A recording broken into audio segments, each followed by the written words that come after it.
So here we are again, just cutting up the chicken. Accidentally press stop. So that'll be part 1 and part 2 of this video, okay? So you can see I'm cutting into sort of pieces that are not too big and not too small. The bigger you cut, obviously, the longer it's going to take for it to all tenderize and for the flavours to get into the chicken itself. And that's really what we're trying to achieve when we're cooking a meal like this. So I tend to go a little bit smaller with my chicken pieces than huge diced pieces, so that it just takes less time to cook, really. Okay.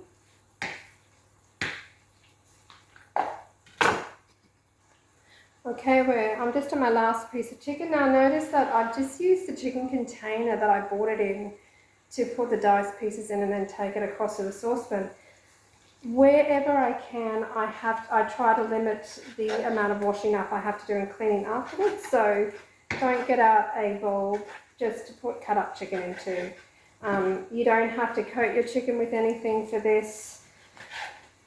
We are just putting, amazingly, not a huge amount of effort in for what is going to be a family pleaser and what is going to in the long term reduce your appetite, which is just such an excellent positive gain that you're going to get from eating these green and orange meals every week.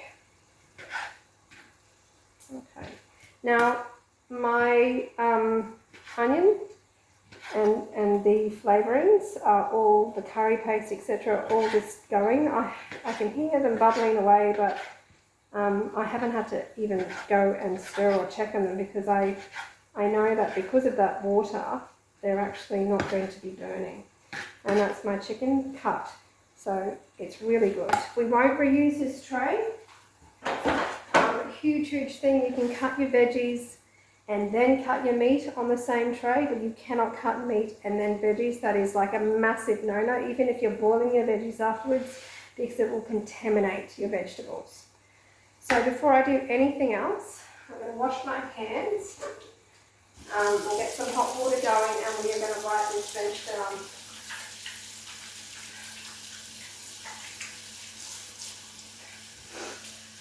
And then we can check on our,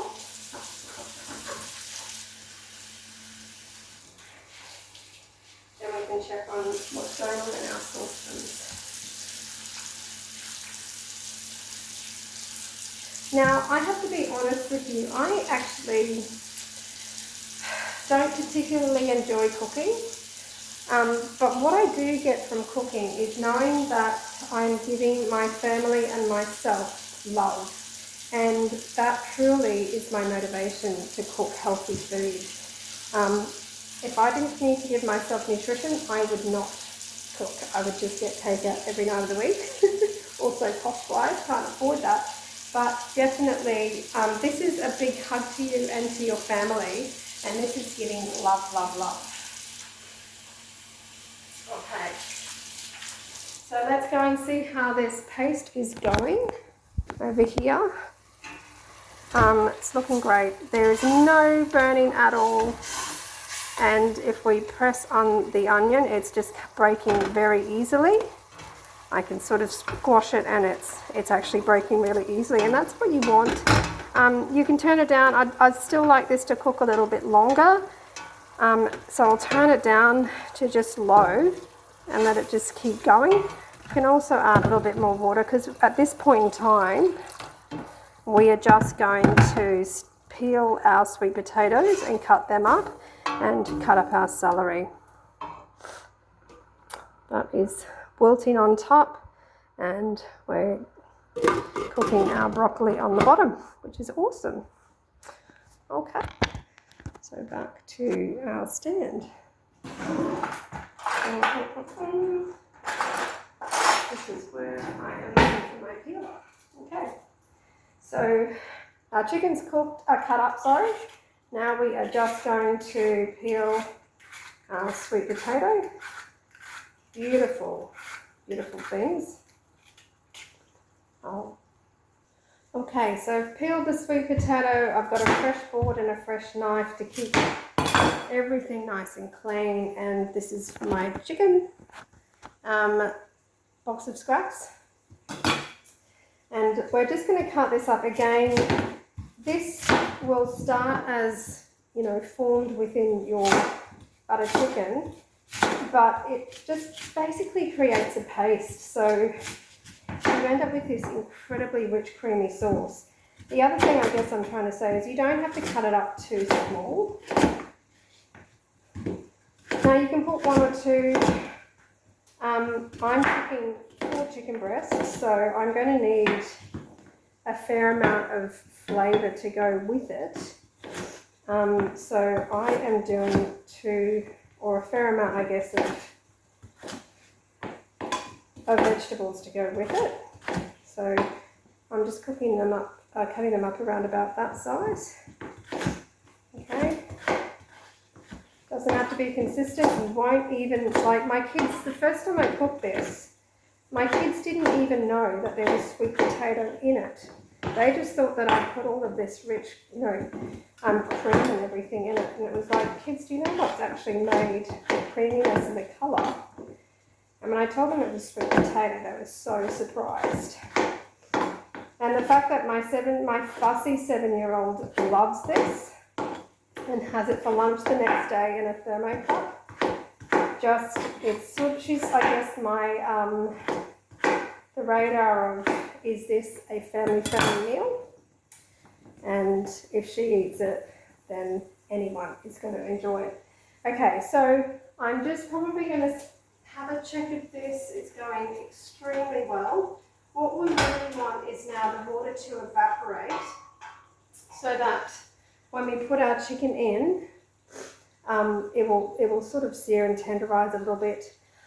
I've actually found that, you know, if you let these dishes boil, you don't have to actually spend that time searing your chicken, letting it capture the juices in and then cooking. I just find that the longer you cook it and let it just simmer, it will go tender and it will absorb all the juices and it will be just delicious.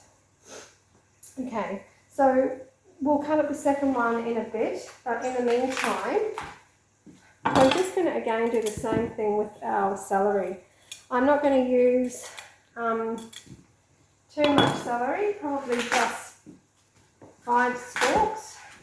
As I said, this will take away from the richness of the sweet potato, but it's also adding more nutrients.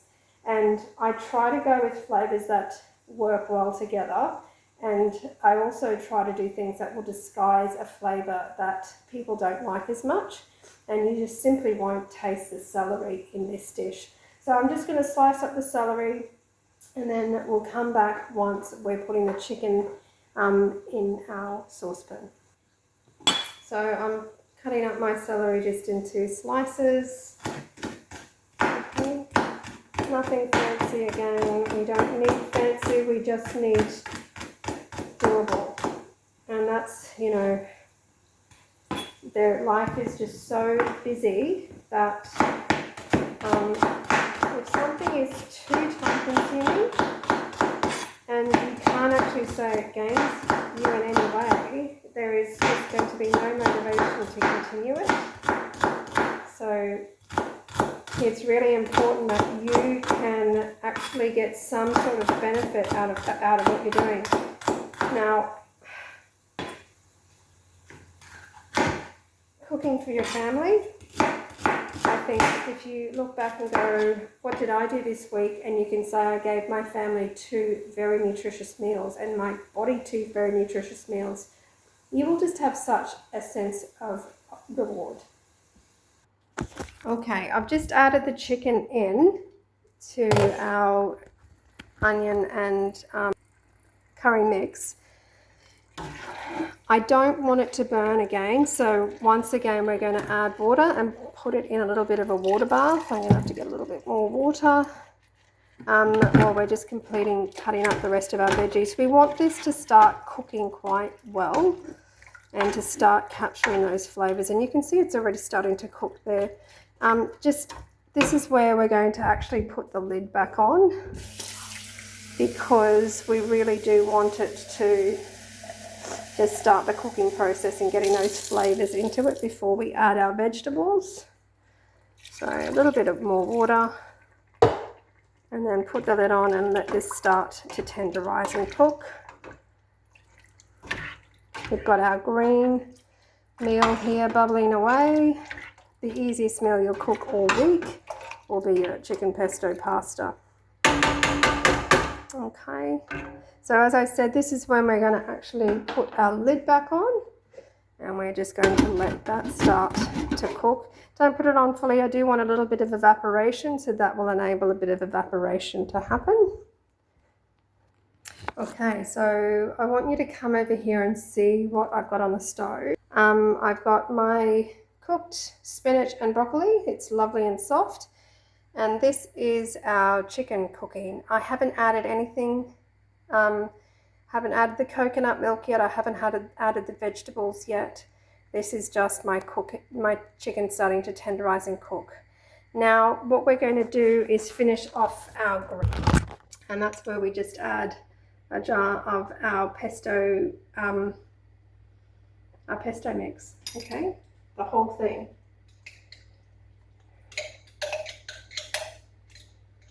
And this will give you amazing flavour. You can add salt, pepper, oil if you choose.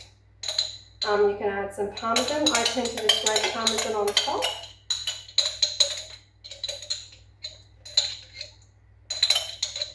And then of course, once our chicken is ready, which it's almost finished baking, it's got to the half-hour point, and I just turned it over and basted it, and it just needs another 10 minutes and it will be ready.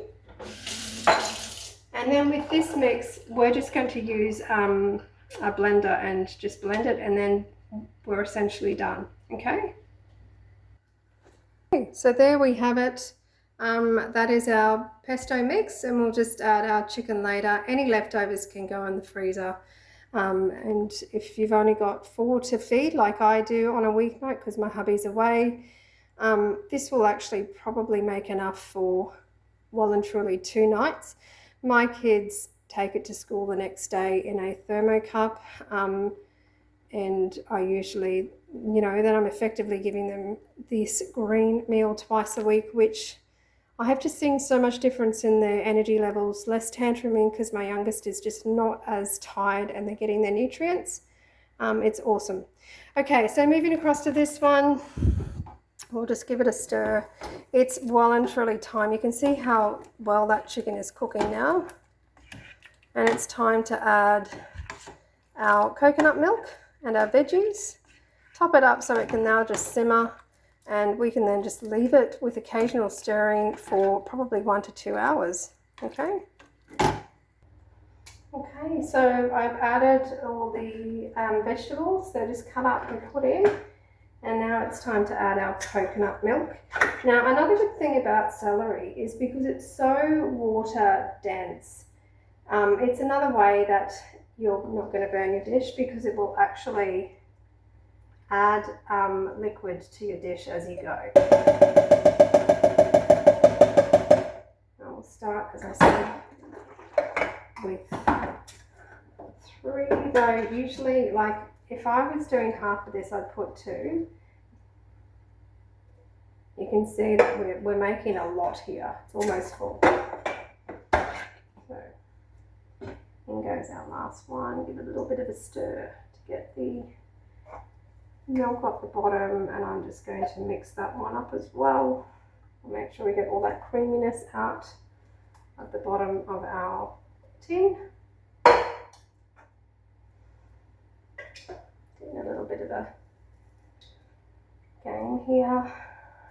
Okay, so this is packed with flavour, packed with nutrition. It's already looking like it's going to be amazing. I've got it now, we'll have it on low heat.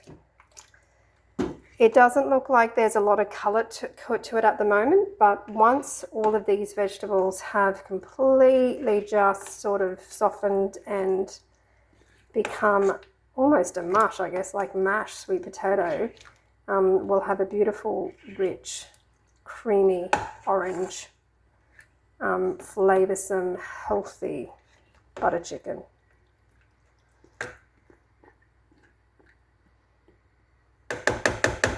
Okay, so I'll just let that now sit for an hour or so with an occasional stir. And then this just gets served with rice. We'll show you the finished product, but that's the cooking session done. We've cooked our green meal, we've cooked our orange meal. We've got plenty of leftovers if you use the amounts of ingredients that I've put into each dish. And you've basically shown you and your family heaps and heaps of love. You are going to end up with the great byproduct of massively reducing your appetite. This is the start to reducing appetite, giving your body those essential nutrients. That's it for today. Make sure you look at my couch workout that I uploaded last night.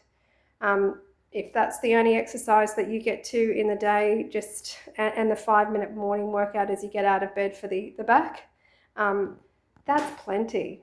We start slow, we start low, and we just slowly build up. This is not a change overnight thing. This is a how do I show myself love? What outcome do I want?